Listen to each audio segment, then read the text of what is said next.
அனைவருக்கும் வணக்கம். இன்னைக்கு நம்ம எதை பத்தி பேச போறோம்னா, தமிழ்நாடு முதல்வர் திரு சி ஜோசப் விஜய் அவர்கள் அவர் அறிவிச்சிருந்த தேர்தல் அறிக்கையில ஒரு அறிக்கையை நிறைவேற்றிருக்கிறது சொல்லியிருக்காரு. அது என்னன்னா, விவசாய கடன் தள்ளுபடி. அதை பத்தி தான் இன்னைக்கு நம்ம பேச போறோம்.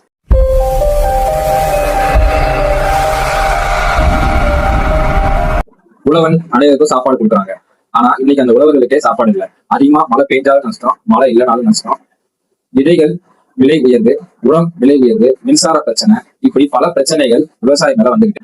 வங்கியில கடன் வாங்குறாங்க, பயிர் கெட்டு போச்சுன்னா வட்டி மேல வட்டி கடைசியில அந்த கடனை கட்ட முடியாம இங்க நிறைய விவசாயிகள் உயிரையே விட்டுறாங்க. ஒரு நாட்டுடைய உயிரிழந்த விவசாயி தான். ஆனா இந்த விவசாயிய பாதுகாப்பது ஒரு அரசுடைய கடமை. ஆனா இந்த அரசு அதை செய்தா இல்லை.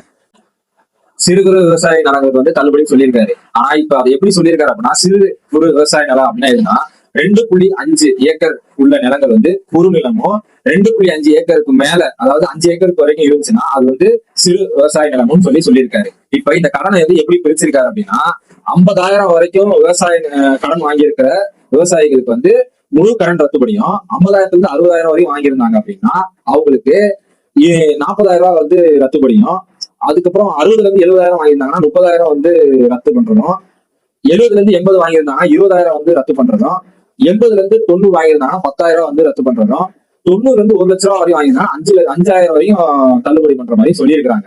இப்ப நம்ம கேள்வி என்னன்னா, இந்த 90 1 லட்ச ரூபா வாங்கியிருக்கவங்க 5,000 நீங்க தள்ளுபடி பண்ணீங்கன்னா, இப்ப அவர் ஒரு உதாரணத்துக்கு 1 லட்ச ரூபா வாங்கியிருக்கான்னு ஒரு விவசாய கடன், அப்ப அவங்களுக்கு 5,000 தள்ளுபடி ஆகுது அப்படின்னா மிச்சம் 95,000 அவன் கட்டணும். இந்த 95,000 கட்டுற விவசாயினால இதை கட்ட முடியாதா? பலர் தனியார் வங்கியில கடன் வாங்கியிருக்காங்க. ஆனா இவர் சொல்லியிருக்கிறது என்ன, கூட்டுறவு வங்கியில வாங்கியிருக்க கடன் மட்டும் தான் தள்ளுபடின்னு சொல்றாங்க. அப்ப தனியார் வங்கியில வாங்கியிருக்கிற கடனுக்கு என்ன பதில்?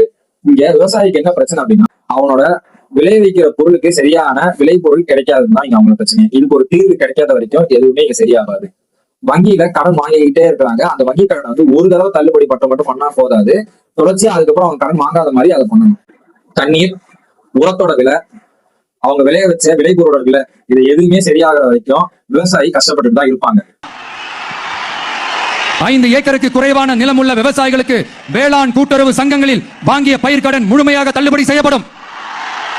5 ஏக்கருக்கு மேல் உள்ள விவசாயிகளுக்கு 50% தள்ளுபடி செய்யப்படும். விஜய் அவர்கள் தேர்தல் அறிக்கை என்ன சொல்லியிருக்காரு அப்படின்னா, 5 ஏக்கர் வரைக்கும் வச்சிருக்கவங்களுக்கு விவசாய கடன் தள்ளுபடி சொன்னாரு. 5 ஏக்கர் மேல வச்சிருக்கவங்க 50% தள்ளுபடி சொன்னாரு. ஆனா இன்னைக்கு அவர் சொல்லியிருக்கிறதும் அவர் செஞ்சிருக்கிறதும் என்னன்னு நீங்களே பாருங்க. விவசாயி கடன் தள்ளுபடி என்பது சலுகை அல்ல, அது அவன் உயிரை காப்பாற்றும் உதவி. விவசாயி வாழ்ந்தால்தான் நாடு வாழும். நன்றி, வணக்கம்.